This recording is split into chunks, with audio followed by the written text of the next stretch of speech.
Hey baby, how are you? How are you? You have cough? Ano? Why you are crying? Ay, bakit tayo may sakit? O sige, ganito yan. Kasi masama daw yung pakiramdam niya. Masakit yung dibdib niya. Medyo nahirapan siyang huminga. Yan, gagamitan natin siya ng nebulizer. O, teka, saksak muna natin.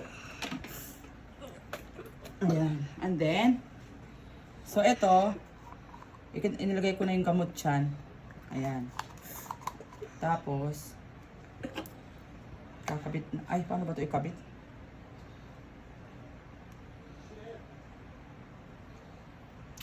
Okay, ganito pala. Di ba nilagay ko na yung gamot, ayan. And then, dito. O, pag masikip na, cover it. And then, I already washed this, right? And then, put the hose. Tapos dito yung, ito yung, ang tawag dito, regulator. Okay, and then, ilagay natin dito. Ayan. And then, okay. Halalabas dito yung usok. And then, turn it on. Where's the switch?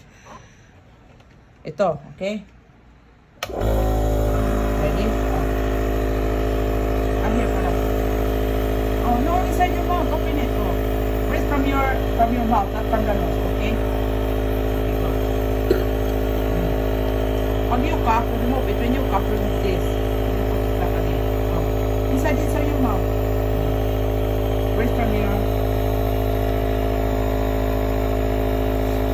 Maubos siya. Are you breathing until here? Going inside?